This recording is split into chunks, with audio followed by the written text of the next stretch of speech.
Bapak Ibu calon investor. Saya Putri Rangga sebagai manajer keuangan. Di sini saya akan membahas mengenai latar belakang mengapa kami membuka layanan hedging ini dan visi-misi dalam hedging.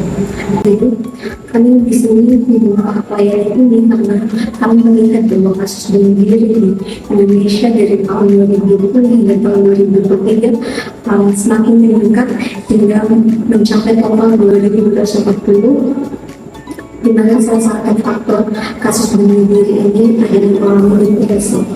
Depresi adalah gangguan mental seseorang yang dimana mereka merasa sedih, merasa kehilangan minat atau kesenangan dalam aktivitas sehari-hari, cenderung mengalami gangguan tidur, dan terkadang mereka berpikir untuk mengakhiri hidup mereka. Salah satu faktor hal ini yang membuat kami untuk membuka hedging, di mana hedging merupakan layanan untuk melampiaskan emosi dengan cara mengajarkan barang-barang, di mana layanan ini lebih alternatif untuk melakukan emosi dengan aman dan tidak merugikan diri sendiri. Baik visi misi dari layanan hedging ini, yang pertama visi kami untuk menyediakan tempat di Balikpapan untuk melampiaskan emosi dari setiap individu dengan cara yang aman, sehingga seseorang bisa kembali mendapat suasana hati yang lebih baik, pikiran yang lebih jernih, dan emosi yang lebih stabil. Kemudian misi kami yang pertama menyediakan layanan yang umum dan aman bagi setiap individu yang ingin melepaskan stres mereka. Yang kedua, mendukung kesejahteraan emosional dengan menyediakan ruangan yang berekspresi. Yang ketiga, menawarkan pengalaman yang memuaskan dengan harga yang lebih terjangkau. Baik, perkenalkan, nama lengkap saya Lisa Budina sebagai staf operasional. Di sini saya akan membahas tentang tujuan dari hedging. Yang pertama ada tujuan jangka pendek, membuat ruangan pelampiasan emosi yang aman, nyaman, dan kondusif. Yang kedua ada membuat website dan sosial media yang membantu pelanggan mengakses usaha. Yang kedua, tujuan jangka menengah. Yang pertama ada menjalani kerjasama dengan profesional kesehatan mental. Yang kedua, menyediakan layanan pendampingan. Yang ketiga ada tujuan jangka panjang. Yang pertama, membuat bangunan tempat usaha sendiri. Yang kedua, membuka cabang di beberapa daerah di NTT. Struktur organisasi dari hedging, yang pertama ada CEO yang bernama Oswald Balam. Di sini dia bertugas memimpin perusahaan dan mengawasi operasional secara keseluruhan. Yang kedua ada manajer keuangan yang dipimpin oleh Putri Rangga yang bertugas mengelola keuangan perusahaan, menyusun laporan keuangan, dan memastikan kepatuhan terhadap regulasi keuangan. Yang ketiga ada manajer operasional yang dipimpin oleh Margaret Pemili yang bertugas mengelola operasional harian, memastikan layanan berkualitas tinggi, dan menjaga keselamatan fasilitas. Yang keempat ada resepsionis yang dipimpin oleh Shirley Poe yang bertugas menyambut dan melayani pelanggan, menangani reservasi, dan mengelola administrasi dasar. Yang kelima ada staf operasional yang dipimpin oleh saya dan Alexander Doni yang bertugas mengelola fasilitas ruang pelampiasan dan melayani pelanggan. Yang keenam ada staf pelanggan yang dipimpin oleh Agatha Siki dan Junior Spain yang bertugas menjaga keamanan, keselamatan pelanggan, dan memantau CCTV. Yang terakhir ada staf kebersihan yang bertugas menjaga kebersihan dan kerapian ruangan. Nama saya Mbak Kunjini Alidi sebagai manajer operasional. Baik Bapak Ibu investor, di sini saya akan menjelaskan mengenai aspek jasa. Dan di sini kami menampilkan dua ruangan pelampiasan yang masing-masing digunakan selama 35 sesi dengan total 32 sesi per hari dalam jam operasional 8 jam dengan biaya 150.000 per sesi. Kami melayani 832 sesi per bulan selama 26 hari operasional. Ini menawarkan potensi pendapatan yang menarik dan peluang pasar yang belum banyak digarap. Untuk proses layanannya, pelanggan yang datang ke Rexroom diarahkan untuk melakukan pembayaran di resepsionis. Selanjutnya, pelanggan diarahkan ke ruang ganti untuk mengganti pakaian dan memilih senjata apa yang mereka inginkan. Setelah itu, pelanggan diarahkan ke ruangan hancur dan mereka mulai melampiaskan emosi mereka.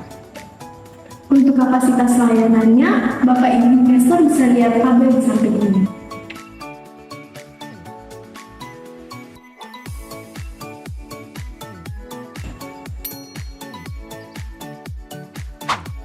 Perkenalkan, nama saya Serenata Sudipurna. Di sini posisi saya sebagai resepsionis.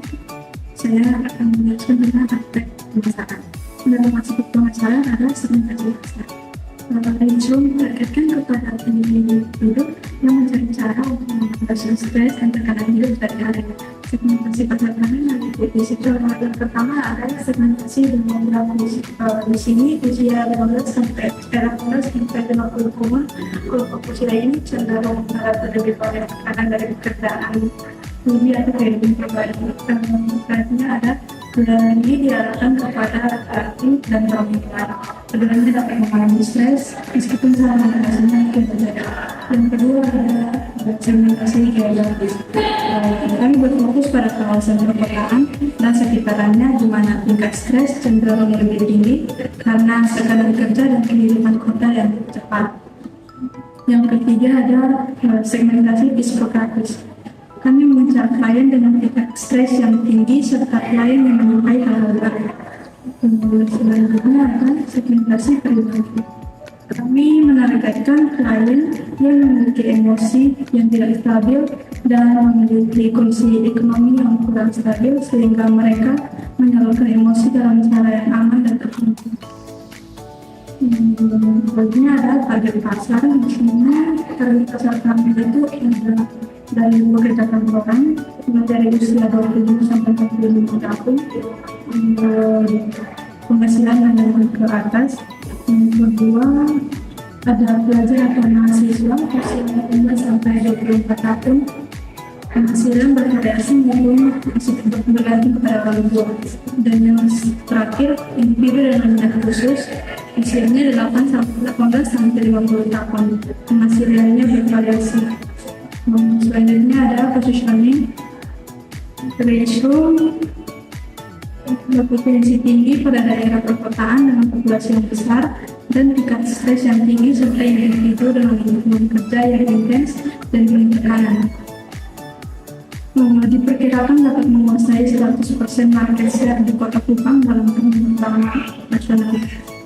Yang terakhir adalah rencana promosi dan strategi komunikasi.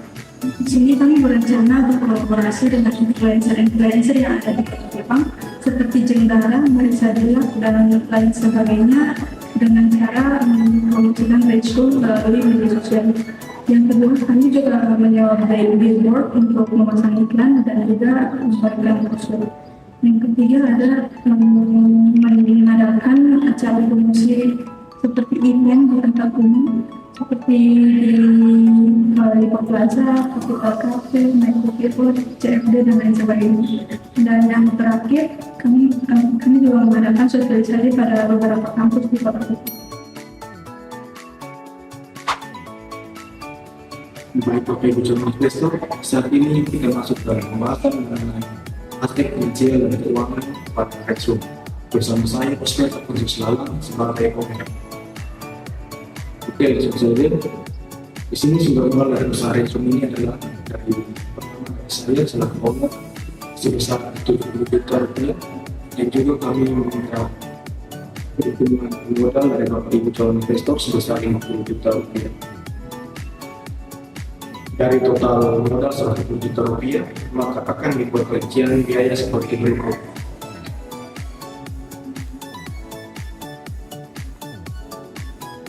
Berdasarkan rincian biaya tadi, maka usaha ini akan mendapatkan pendapatan sebesar 125.800.000 per bulan, serta Rp1.460.600.000 per tahun.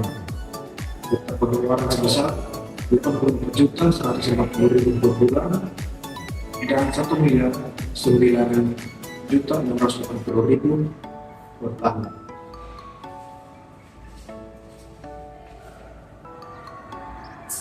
Bapak Ibu calon investor, pada saat yang harga jual serta biaya-biaya, maka akan diambil kipas atau break-even point dalam rupiah sebesar Rp54.381.083 per bulan atau Rp291.580 per hari, serta titik kipas atau break-even point dengan sesi sebesar 363 sesi per bulan atau 4 sesi per hari. Laba bersih yang akan didapatkan sebesar Rp40.650.000 per bulan dan Rp487.920.000 per tahun.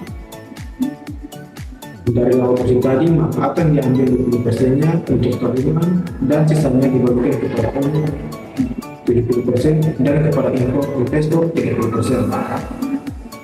Dengan Bapak Ibu mengikuti investasi kepada usaha kami, pasif withdrawal maksimal yang akan diperoleh adalah sebesar Rp9.758.400 per bulan. Dengan demikian, maka Bapak Ibu calon investor akan balik modal pada bulan ke-6 dan mulai mendapatkan keuntungan. Sekian aspek finansial dan keuangan. Terima kasih. Perkenalkan, nama saya Agatha Ursula Sigit. Saya sebagai keamanan. Di sini, saya akan menjelaskan aspek lingkungan. Aspek lingkungan yang pertama, pengolahan limbah, seperti penggunaan barang-barang yang bekas yang dapat didaur ulang setelah digunakan di ruang pelampiasan, dan pengolahan limbah yang sesuai dengan regulasi lingkungan setempat. Yang kedua, kesadaran lingkungan, mengedukasi pelanggan tentang pentingnya daur ulang dan pengolahan limbah, serta mengadakan kampanye lingkungan dan bekerja sama dengan organisasi lingkungan.